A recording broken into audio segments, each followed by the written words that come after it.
So watching the news daily, I just felt overwhelmed with wanting to go and help, but didn't really know what I could do at the time. A fellow classmate contacted me, and that's when we decided that we would be going together, and we found out on a Friday and signed our paperwork, and we flew out on that Sunday to go to New York.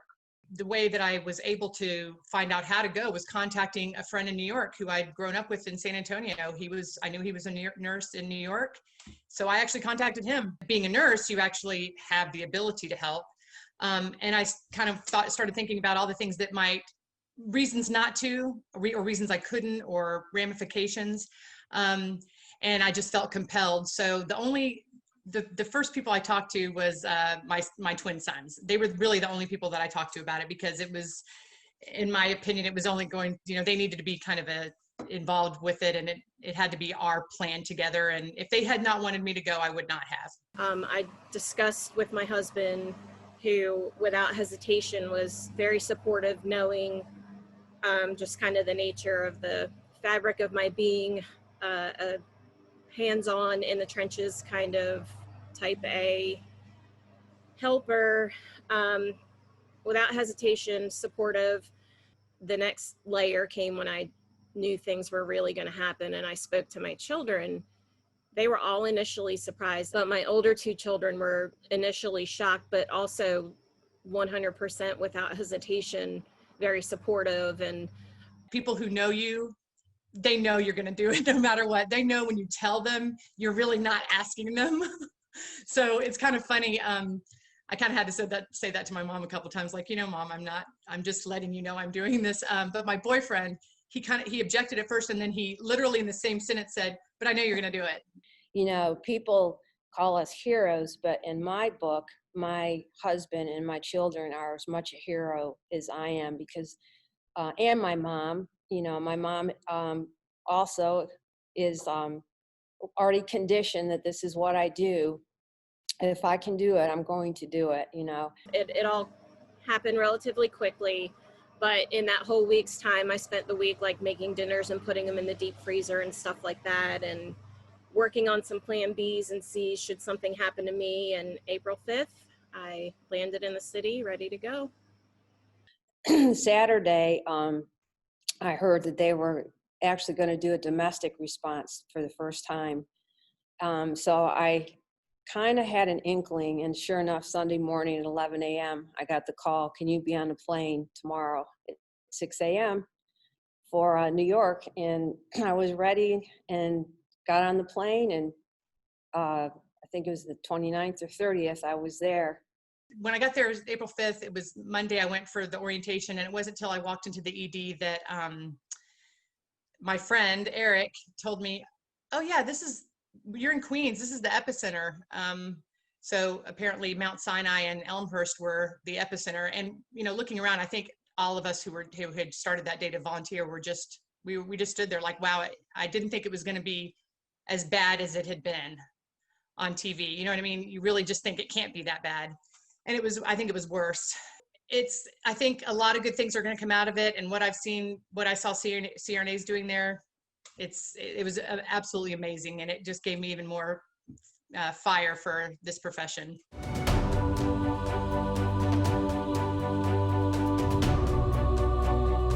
I arrived on Monday, went straight to Central Park. You can see the tents are already up, and we started unloading pallets. And this is the ICU. We started setting up the ICU, the ventilators. The first couple days actually were for us. We were building a hospital in Central Park. So I was already overwhelmed the night before. I think the anxiety set in. What am I getting ready to do? Am I crazy? And the first few hours there, I was just in my mind going, I don't know if I knew what I was signing up for. I mean, there's no way you could, but I don't know if I can do this. But as it went further and further, obviously we got access to the computer, and my anxiety got a lot better, but it was just overwhelming to know you're walking in and everybody is on a ventilator, and you don't know anyone, because all you can see is their eyeballs, and it was just pure chaos. I definitely was very anxious. And like Allie said, am I nuts? I mean, I really left a safe, stable, quiet little town and really just jumped right into the fire here. But in very short order, I felt reassured that I had made the right decision, and very comfortable. And I think having networked with some people in the hotel, and we all were feeling kind of the same things, and we all were there together, and ended up becoming a team within the hospital itself. It was shocking, overwhelming. I was worried about if I would know the ED flow, but I quickly realized it didn't matter because it was pretty much just get things done. There were 80 to 100 patients in an ED that normally saw 30. And we had about 7 nurses taking care of 80 to 100 patients. There were patients throughout the hallway. There were patients everywhere. Most of them were not on monitors. There were patients coding, crying out. I quickly realized that it wasn't even really nursing. It was critical task management. It hit me, just all those looks on the patients' faces and reaching out. I mean, patients were literally reaching out to you every time you walked by, trying to get a hold of you, and so that was, I know I never got used to that, but, and fortunately I was able to cry on the subway. There really was no one on the subway. So, but, yeah, to me, it was just shock and awe. And I tried to like feel everything I needed to feel, because everybody was talking about PTSD and depression and everything like, and I, for the first time in my life, actually worried about that. I was like, oh man, maybe this will affect me, more deeply than I'm aware, like long term. But, so yeah, that was a very shocking first day.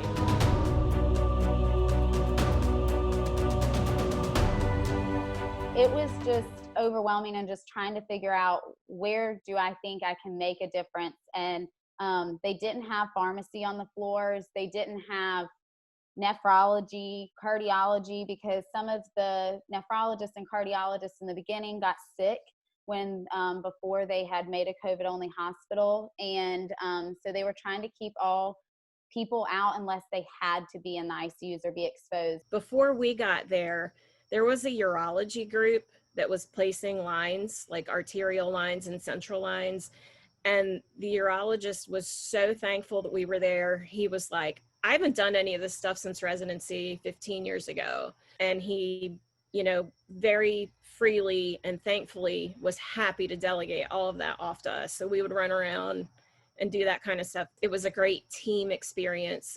We were trusted. I ran a couple codes. I did some tube exchanges at the request of the director of critical care. And from that aspect, I feel like we were able to spread our resources to where they were most needed to do the most good.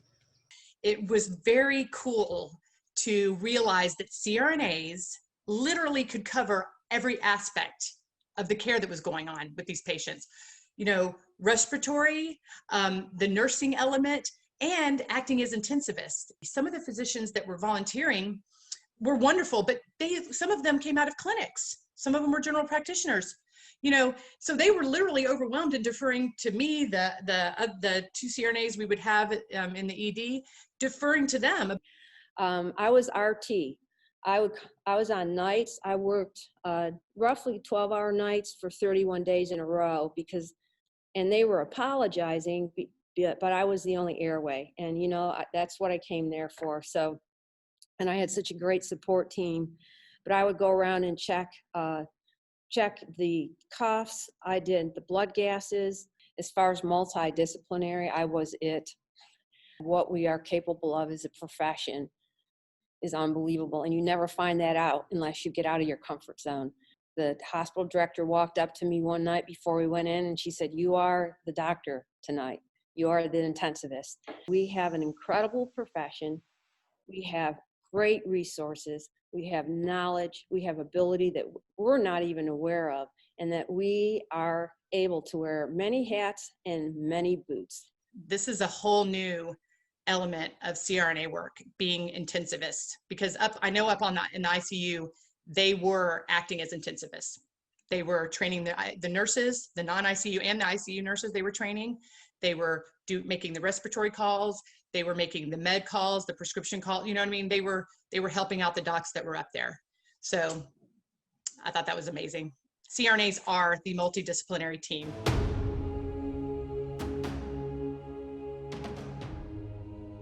Success-wise, I consider first my biggest success not ever getting COVID. That was huge. I was very happy about that.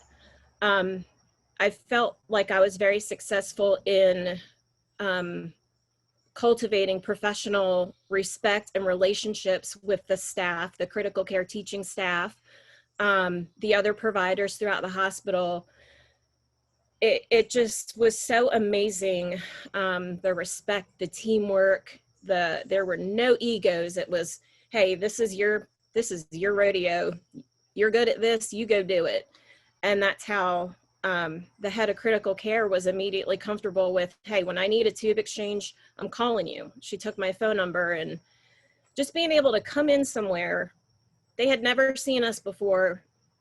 Hey, yeah, do this. So just them knowing what a CRNA was and that what we could do, and being able to work to, almost the fullest capacity, I consider that a huge success professionally as well as personally. The devastation of having a family member alone in that situation.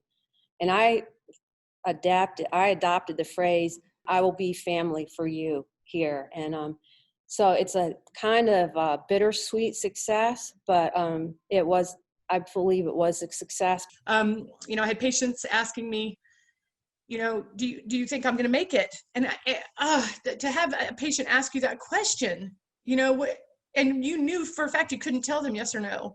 Success is a very different kind of word when you come out of a situation like this. But I love that I was able to kind of think about the CRNA community and what my education as a nurse anesthetist, aside from being in the ICU, had brought me in those moments, because it was my nurse anesthesia training that allowed me to do more.